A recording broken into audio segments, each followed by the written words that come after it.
ಇವತ್ತು ಪೊಲೀಸವ್ರು ಎಲ್ಲ ಗಾಡಿ ಅಡ್ಡ ಹಾಕಿದ್ರು. ಬೆಳಗ್ಗೆ ಎದ್ದೊಳ್ದೆ, ಬೆಳಗ್ಗೆನೆ ನೋಡಿ ನಮ್ಮೂರು ಇದರಲ್ಲಿ ನಡ್ಕೊಂಡು ಹೋಗ್ತಿದ್ದೀನಿ. ಗಾಡಿ ಅಡ್ಡ ಆಗಿದೆ ನಮ್ಮ ಹುಡುಗ, ಅದ್ರಲ್ಲಿ ಕುತ್ಕೊಂಡು ಹೋದ್ವಿ. ನಮ್ಮೂರು ಗೇಟು ಹೋಗ್ಬಿಟ್ಟು ಅಲ್ಲಿಂದ ಬಸ್ ಹತ್ತಿಬಿಟ್ಟು ಕಾಲೇಜ್ ಹತ್ರ ಹೋದ್ವಿ. ನೋಡಿ ಕಾಲೇಜ್ ಹತ್ರ ಇಷ್ಟೇ ಜನ ಬಂದಿದ್ದು. ನೋಡಿ ಇಷ್ಟೇ ಜನ, ಕಡಿಮೆ ಜನ ಬಂದಿತ್ತು ಅಂತ ಮಧ್ಯಾಹ್ನನೇ ಬಿಟ್ಬಿಟ್ರು. ನೋಡಿ ಮಧ್ಯಾಹ್ನನೇ ಬಿಟ್ಬಿಟ್ರು. ಹಂಗೆ ನಡ್ಕೊಂಡು ಹೋಗ್ತಾ ಇದ್ವಿ. ಆಮೇಲೆ ಊಟ ಮಾಡಿದ್ವಿ. ನೋಡಿ ಊಟ ಎಲ್ಲ ಮಾಡಿದ್ದಾದ್ಮೇಲೆ ಬಸ್ಸು ಕಾದ್ವಿ. ಬಸ್ ಬಂದಿಲ್ಲ, ಅದಕ್ಕೆ ನೋಡಿ ನಡ್ಕೊಂಡೆ ಹೋಗ್ತಾ ಇದ್ದೀವಿ. ನೋಡಿ ನಡ್ಕೊಂಡೆ ಹೋಗ್ತಾ ಇದ್ದೀವಿ. ಅಲ್ಲಿ ನೋಡಿದ್ರೆ ಪಾಪ ಎಲ್ಲರಿಗೂ ಟಿ ವಿ ಸರ್ಕಲಲ್ಲಿ ಹಿಡಿದ್ಬಿಟ್ಟಿದ್ರು.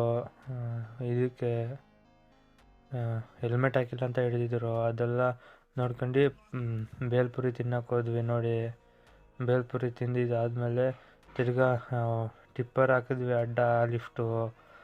ನೋಡಿ ಟಿಪ್ಪರಿಂದ ಹೋಗ್ತಾ ಇದ್ದೀವಿ. ಅಲ್ಲಿಂದ ನಮ್ಮೂರು ಗೇಟ್ ಇಳ್ಕೊಂಡೆ. ನೋಡಿ ರೋಡ್ ಮಾಡಿಬಿಟ್ಟವ್ರೆ. ಅವತ್ತು ಫಸ್ಟ್ ವೀಡಿಯೋಲ್ಲಿ ಬರೀ ಜಲ್ಲಿ ಹಾಕಿದ್ರು, ಬೋರ್ಡ್ ಎಲ್ಲ ಹಾಕ್ಬಿಟ್ಟವ್ರು ರೋಡ್ ಮಾಡಿ. ಫುಲ್ ಎಲ್ಲ ಸಕ್ಸಸ್ ಆಗಿಬಿಟ್ಟೈತೆ ರೋಡು.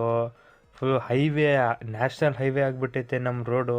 ಆ ಥರ ಸೂಪರಾಗಿ ಮಾಡೋರೆ. ಮನೆ ಹತ್ರ ಹೋದೆ, ಅಲ್ಲಿ ನೋಡಿದ್ರೆ ಪವನ್ ಅವ್ರ ಅಮ್ಮ ನೋಡಿ ಬರ್ತಿದ್ದಂಗೆ ನನಗೆ ವೆಲ್ಕಮ್ ಮಾಡ್ತು ಪವನ್ ಅವ್ರ ಅಮ್ಮ. ಆಮೇಲೆ ನೋಡಿದ್ರೆ ಅಲ್ಲೆಲ್ಲ ಹೋಗ್ಬಿಟ್ಟು ಪಾರಿವಾಳ ಎಲ್ಲ ನೋಡಿದೆ, ಹಕ್ಕಿಗಳು. ಇಷ್ಟೇ ಈ ವಿಡಿಯೋಲಿ. ಮತ್ತು ನಾಳೆ ಸಿಗೋಣ.